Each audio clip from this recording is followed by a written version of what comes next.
Welcome back. There's another question I'm going to using it for this course is Buddhism a religion, philosophy, way of life, or science of mind? Yes, yes, and yes. Buddhism is a religion, also is a philosophy, and it is a way of life, and it is science of mind. Or you're all correct. It's all correct. Buddhism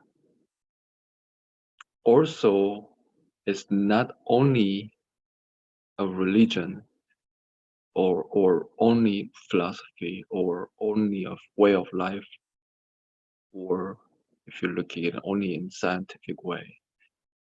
So my 5 cents to you as a or interested in studying of Buddhism, you have to see it as all these different angles, but not just only one.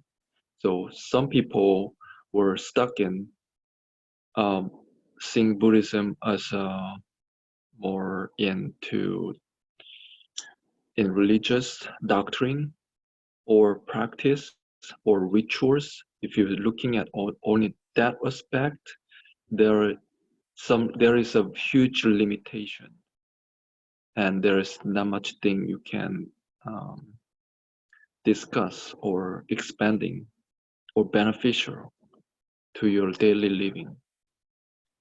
What all matters here is it has to be beneficial to human beings. That is yourself. If it's not beneficial to you, how can you say it will be beneficial to all human beings or to somebody else? We're using your own body and soul to make that experiments, examine it. And Buddhism has that tradition.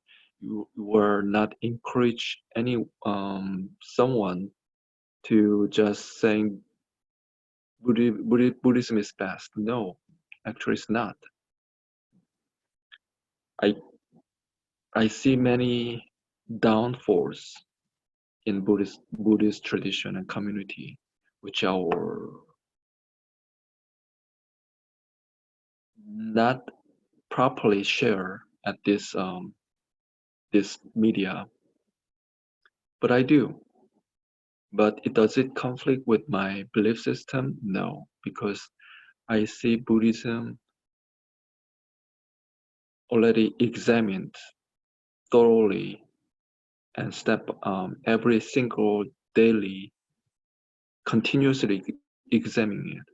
So, and I don't see Buddhism is the only religion that is beneficial to me either. So I will also get huge, tremendous um, benefit, blessings from other religious um, teachings and practices. Especially what right now I'm doing a lot of the exchange ideas with Christianity, and the way you looking at the understanding the God, it actually benefits you very deeply. And I'm changing my understanding of that concept of God every single day. And it should not conflicting with my understanding of previous understanding of Buddhism. So believe it or not, you can accept God with understanding of Buddhism. That's my experience. It is philosophy. Buddhism is is a philosophy in a way of life philosophy that is not only for metaphysical interest only, but it's actually we're trying to know and reserve human mind. The ultimate inquiry about human being. Then it could be philosophical because we're using that philosophical, the logics, right? Human beings are built into to think. So you have to think thoroughly and more deeper level, not only the way of thinking in human level it's various, many different way. And the way of Buddhist philosophy is giving human the giving to the society in some solutions. It can be given, which is a good positive part of the Buddhist tradition towards the common era. The modern world, having some issues in this society or this temporary stages that we have.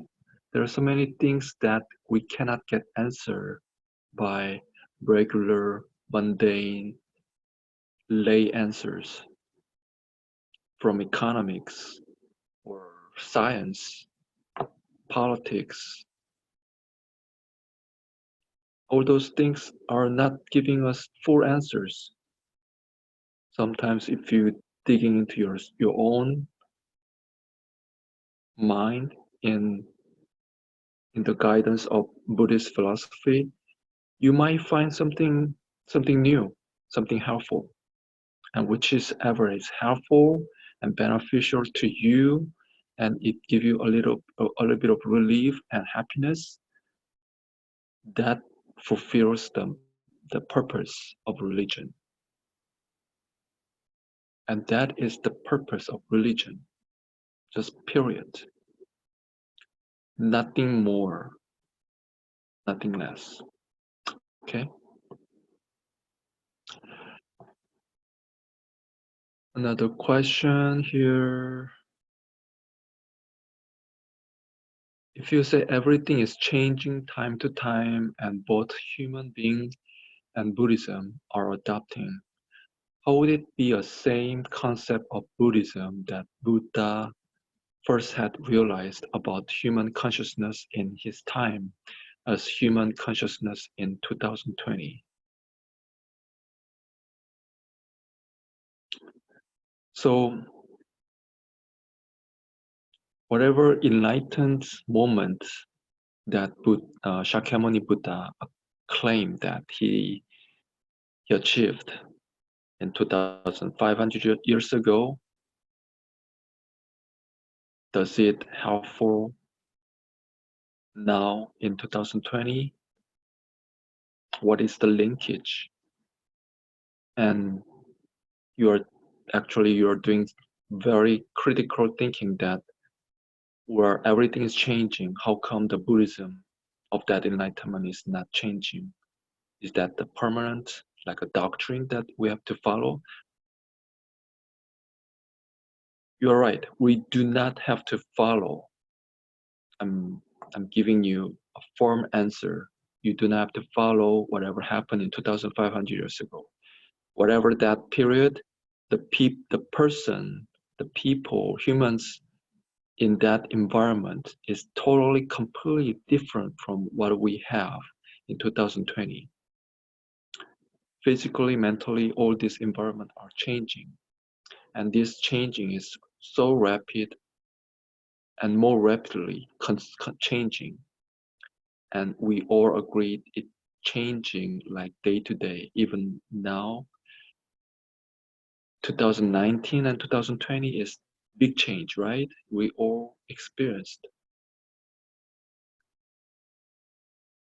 However, what is not changing is the way we deal with our issues, our suffering, our mental mental stress, complications. So in 2,500 years ago, when Buddha Shakyamuni Buddha was meditating and trying to resolve the issue, is actually it's very fundamental thing, which is the why people die, why people getting old and sick and die. That is a starting point, and that didn't change. Actually, it is part of the impermanence. So the way we looking at the world, why the world is impermanent, the curiosity or the intriguing questions, why people die. We have how can we accept it? That is the starting point of all these religions, different religions. If you go deep down and boiling down to the question, the why the religions are exist in this world is because we cannot give the answer. We need to find some answer to deal with this. What is the life, living and dying? Science cannot answer that.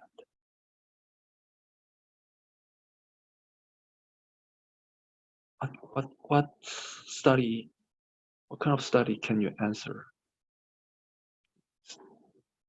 It may answer some portion of it, but it's not giving us a full answer. But let me give you different perspective. Study by itself, the measurement of the study is within human limitation. So if you're looking at to find that why people dying by just human within limited understanding of human studying, it's not going to work. There is a different level, different spirituality to experiencing it. Okay? So human consciousness in 2020 is completely changed. But the way we encouraging ourselves to understand our issue from 2020 or 2,500 years ago, the inquiry about the Shakyamuni Buddha, trying to find that answer, somewhat didn't change. Okay, that is the legacy that we carried through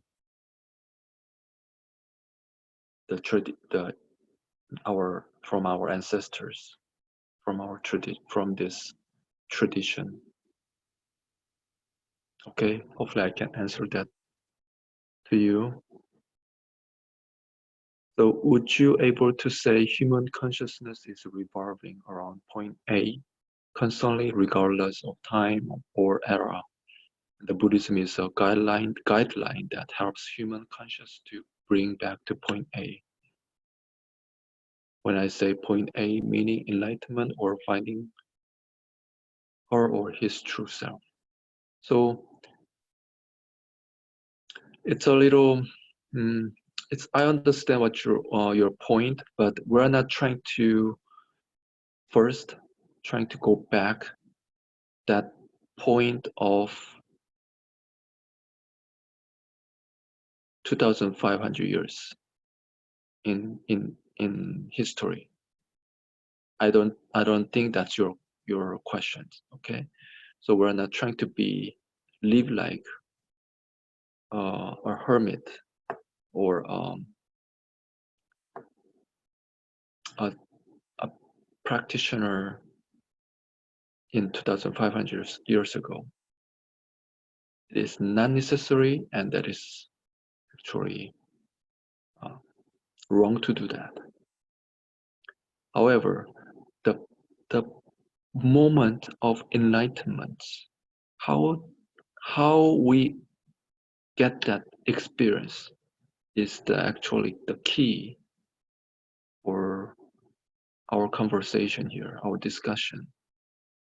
And if you can get to that, I'm truly happy for you.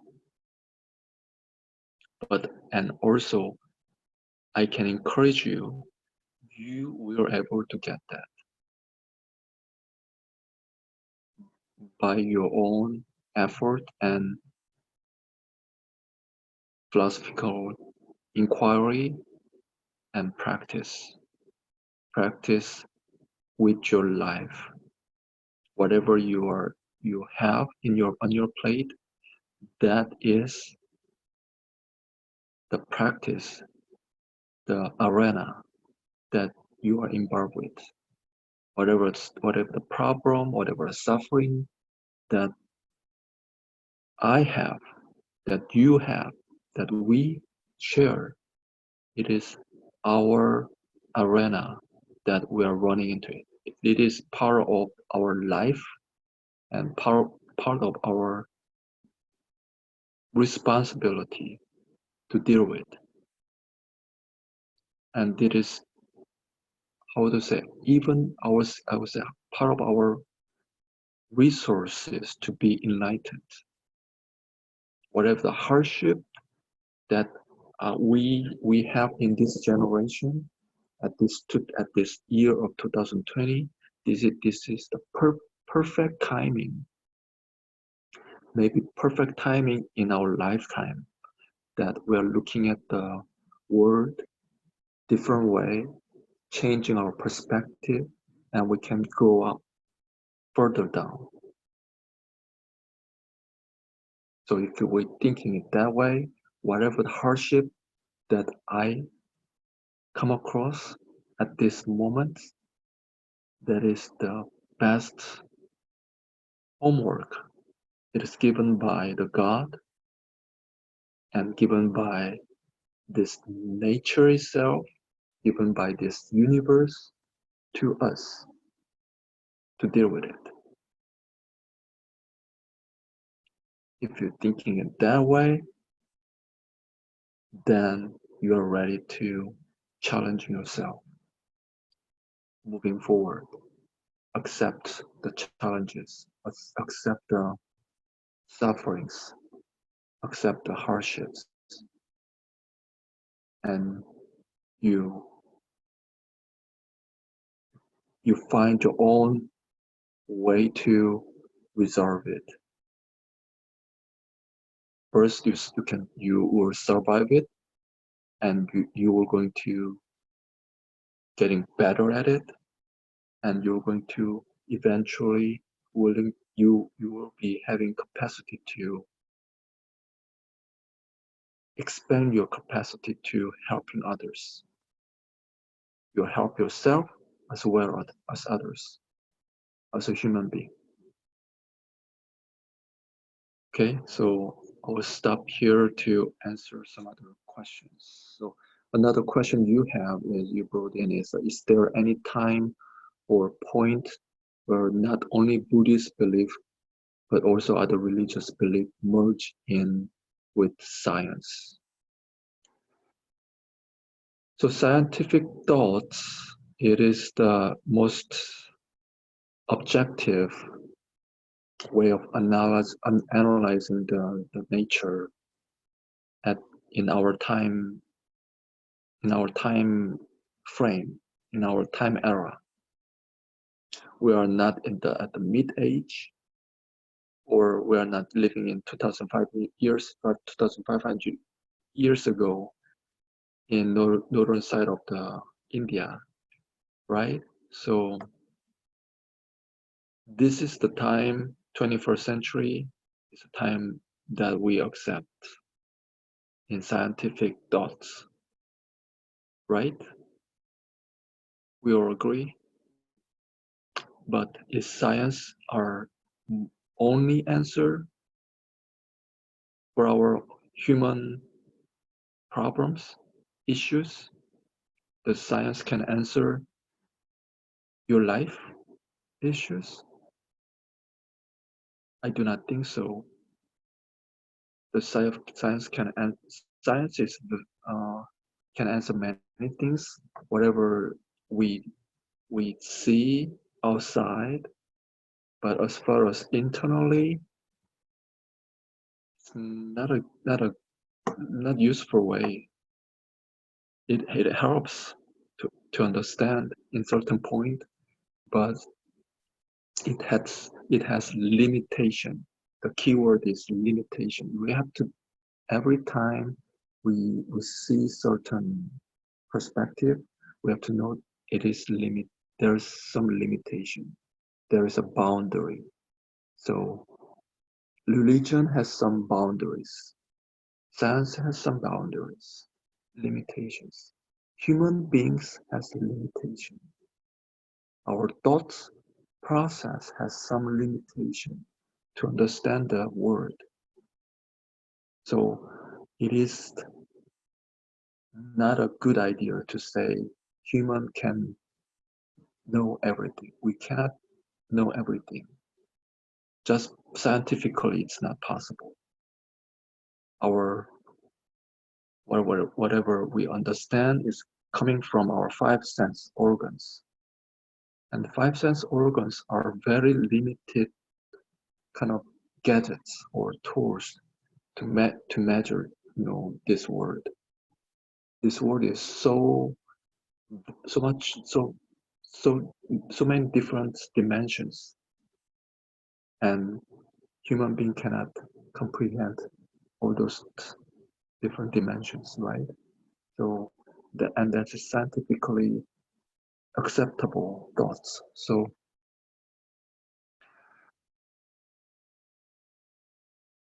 that's one thing we have to bear in mind. And Buddhism, in its tradition, is constantly self-examining our thoughts. So in one way or some way, it's kind of similar to scientific analysis, but it's not quite the same.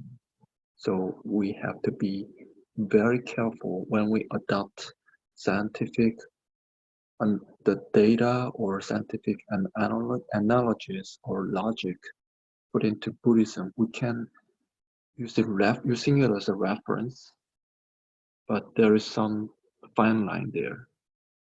Buddhism is not science, and science is not Buddhism. Okay, and some other religion, I rather not to answer that because I'm not. I don't think I have my limited capacity to answer, on behalf of other religions. But other religions are constantly should be challenged and reevaluated and even reinterpreted the text using different way of thinking, including scientific thoughts. So say like looking at some text, historical text or religious text, and trying to examine it in scientific way. Whether this is scientific, then I'll take it, or if it's not scientific, I'll discard it. It is unnecessary to do that because, like I said, science is different from religion. The way of thinking is different. So we cannot use scientific way of thinking to looking at and reevaluating the religious text. It is necessary and it is helpful and it's good to have, good to know, but that's not the only way to examine a religion. So we have to using a different way of thought to embrace the religion, understand the religion. There is if this sometimes many of the religious the texts are not based on logic, or the logic or thought is different from what we in, use in daily lives in modern day era. So you have to find a way to change the perspective to looking at it, to understand as much as we can. But if there is certain things that we cannot accepting it, then we have to say we do not know fully of what that text or tradition is implying. But we have to reserve ourselves. Someday we might understand a little bit more. So puts a little bit of respect that on towards unknown rather than just throw it away. That's the way of how science evolving. Science is not answering all these questions in this universe. All we know is maybe very superficial, teeny tiny bit of that we see, that we could see. And can we scientists say we know the universe? No one can dare to say that. The more you know, like Einstein, I believe he said we only may know maybe 5% of the universe. I don't know how he come up that number, but this don't worry about the number, but we are very trivial. Okay.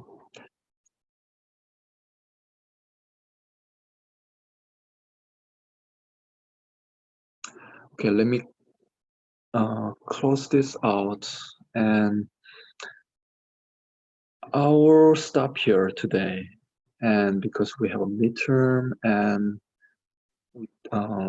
normally we don't in midterm I don't lecture full time for full sessions. So I think this is enough for today, and I'm going to continue to answer your questions that you brought in.